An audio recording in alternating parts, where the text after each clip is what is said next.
Hi everyone, welcome to my channel Dipankar John. আজি মই আপোনাৰ লগত MSC GTR Smart Watch 2 unboxing কৰিব গৈ আছো। আপোনালোকে ভিডিঅটো চাব, চাই ভাল পালে লাইক আৰু শ্বেয়াৰ কৰি দিব।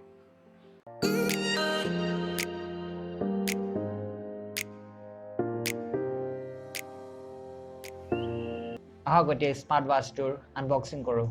বক্সৰ ওপৰত বক্স, এইটো ফাৰ্ষ্ট লুক, ঘড়ীটো দেখি খুবেই ভাল লাগিছে। ষ্টিকাৰ এটা লাগি আছে, মই ষ্টিকাৰটো এৰাই দিছোঁ। ফাৰ্ষ্ট লুকটো দেখি খুবেই ধুনীয়া লাগিছে। ইয়াৰ ষ্ট্ৰেপডাল লেডাৰ ষ্ট্ৰেপ দিছে।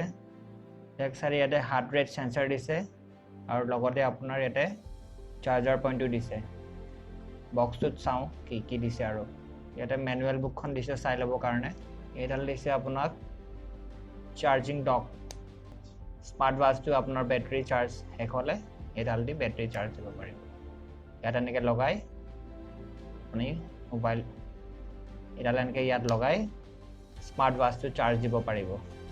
ইয়াতে দুটা ছুইচ দিছে, এইটো দি আপোনাৰ পাৱাৰ অন কৰিবৰ কাৰণে আৰু এইটো আপোনাৰ মেনুৱেল চেক কৰিবৰ কাৰণে। আমি ফাৰ্ষ্ট ষ্টাৰ্ট কৰোঁ অন কৰিবলৈ। স্মাৰ্ট ৱাচটো অন হৈ আছে। মই মোৰ স্মাৰ্টফোনটোত ইয়াক কানেক্ট কৰি লওঁ। এইটো অন হৈ গ'ল। আপোনাৰ স্মাৰ্টফোনৰ লগত স্মাৰ্ট ৱাচটো কানেক্ট কৰিবৰ কাৰণে এমেজ এপটো আপোনাৰ প্লে ষ্ট'ৰৰ পৰা আপোনাৰ মোবাইলত ইনষ্টল কৰি পিনে তাৰপিছত কানেক্ট কৰি ল'ব লাগিব। সেইটো একেবাৰে ইজি, আপোনালোকে কৰিব পাৰিব। আৰু ইয়াৰ এটা কথা ভাল, বডিটো মেটেল বডি দিছে। বহুত স্মাৰ্ট ৱাচৰ বডিটো মেটেলৰ নাথাকে। চ' এতিয়া ইয়াৰ যিটো স্ক্ৰীনটো এমোলেড স্ক্ৰীন দিছে, লগতে 1.39 ইঞ্চ এমোলেড স্ক্ৰীন দিছে। 454x454 পিক্সেল ৰিজলিউশ্যন দিছে। লগতে কৰ্ণিং গৰিলা গ্লাছ 3 দিছে। ইয়াতে চাওক, আপুনি মেনুটো চেক কৰিব পাৰিব।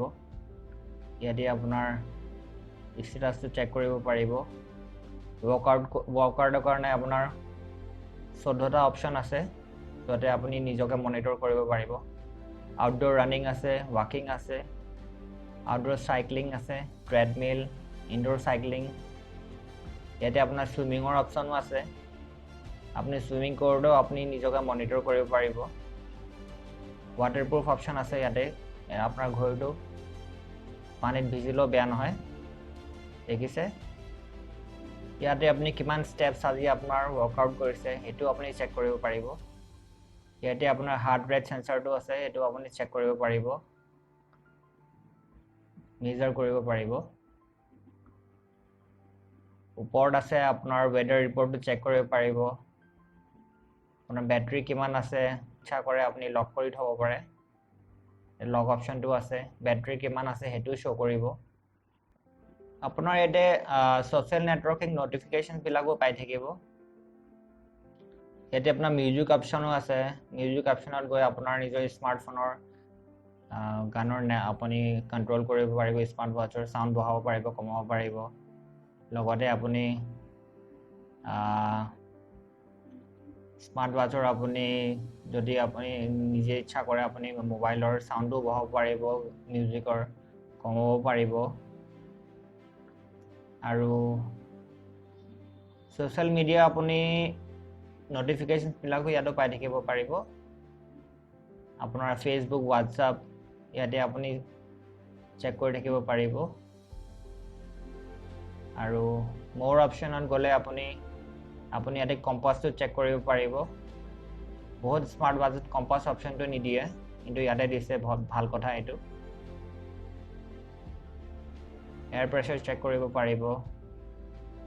আৰু ইয়াতে আপোনাৰ GPS টো ইনবিল্ট আছে। বহুত স্মাৰ্ট ৱাচত GPS নিদিয়ে, কিন্তু ইয়াতে দিছে। আপুনি ইয়াতে যিকোনো মনিটৰ কৰিলে একুৰেট আপুনি ৰিজাল্ট পাব, যিহেতু ইয়াত GPS টো ইয়াতে দিয়া হৈছে। এলাৰ্ম অপশ্যনো দিয়া গৈছে ইয়াতে, এলাৰ্মো আপুনি দিব পাৰিব। আৰু হাৰ্ট ৰেটটো আপুনি চেক কৰিব পাৰিব।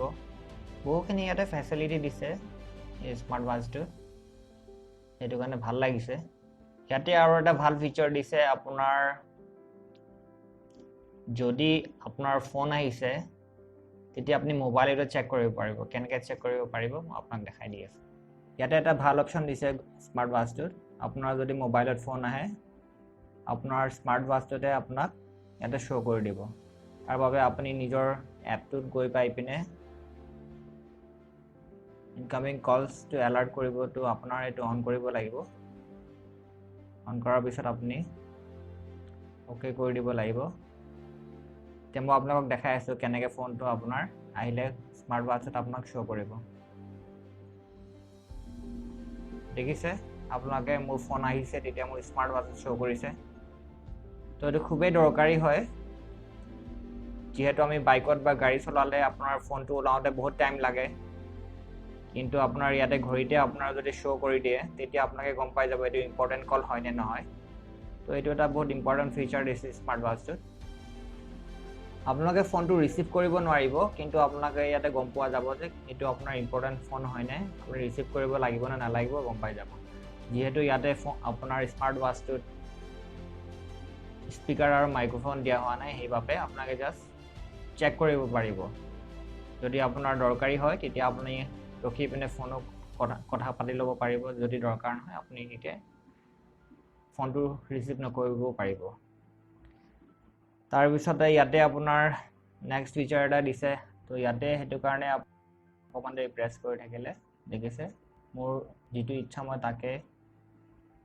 ডাইলত ৰাখিব পাৰোঁ ফেচটো আগত মোৰ এইটো আছিলে কিন্তু মই চেঞ্জ কৰি পিনে বৰ্তমান এতিয়া এইটো সিলেক্ট কৰি ৰাখিছোঁ তাৰ উপৰিও আপোনাৰ মোবাইলতো যিটো এপ আছে এপত আপুনি ফেচটো চেঞ্জ কৰিব পাৰিব ইয়াতে আপোনাৰ 100টা ফেচ আছে আপুনি ইচ্ছা কৰিলে ইয়াৰ পৰা আপুনি সিলেক্ট কৰি পিনে সিঙ্ক কৰি পিনে ইয়াতে আপুনি নিজৰ ৱাচৰ ফেচটো চেঞ্জ কৰিব পাৰিব তাৰ উপৰিও ইয়াত যিখন এমোলেড স্ক্ৰীন দিছে আপোনাৰ ৰ'দতো ইয়াৰ স্ক্ৰীনখন ধুনীয়াকৈ শ্ব' কৰিব ৰ'দৰ পোহৰ পৰিলেও আপোনাৰ স্ক্ৰীনখনত ধুনীয়াকৈ দেখা পাব একো প্ৰব্লেম নহয় আৰু নেক্সট এতিয়া কথা হ'ল বেটাৰীটো কিমান বেকআপ দিব ইয়াৰ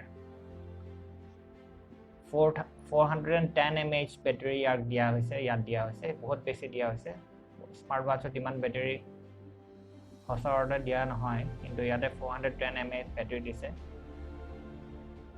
2 ঘণ্টা ফুল চাৰ্জ দিয়াৰ পিছত আপুনি নৰ্মেলি চলালে 72 ডেজলৈকে ইয়াক আপুনি চলাব পাৰিব তাৰপিছত আকৌ চাৰ্জ দিব লাগিব কিন্তু আপুনি যদি সব নটিফিকেশ্যন অন কৰি দিয়ে ব্লুটুথ অন কৰে জিপিএছও অন কৰে তেতিয়া আপোনাৰ ইয়াৰ 1.5 পৰা 2 দিনলৈকে ইয়াৰ বেটাৰীটো পিছত আপুনি চাৰ্জ দিব লাগিব ঘড়ীটো পিন্ধি দেখাইছোঁ আপোনালোকক কেনেকুৱা লাগিছে কমেণ্টত ক'ব এতিয়া ইয়াৰ দামলৈ ঘড়ীটোৰ দাম ফ্লিপকাৰ্টত 10,999 আছে কিন্তু এতিয়া আপোনালোকে বিগ বিলিয়ন অফাৰ দি আছে কাৰণে আপোনালোকে 6,999তে ল'ব পাৰিব চ' গাইজ আজিৰ আনবক্সিংটো চাই কেনেকুৱা লাগিলে জনাব আৰু ভাল লাগিলে ভিডিঅ'টো লাইক আৰু শ্বেয়াৰ কৰি দিব আৰু যদি কিবা সুধিবলগীয়া আছে কমেণ্টত মোক মেছেজ দিব পাৰে তো মই ৰিপ্লাই দিবলৈ চেষ্টা কৰিম আৰু নিউ ভিউৱাৰ্ছসকলে মোৰ চেনেলটো ছাবস্ক্ৰাইব আৰু বেল আইকনটো প্ৰেছ কৰি দিব থেংক ইউ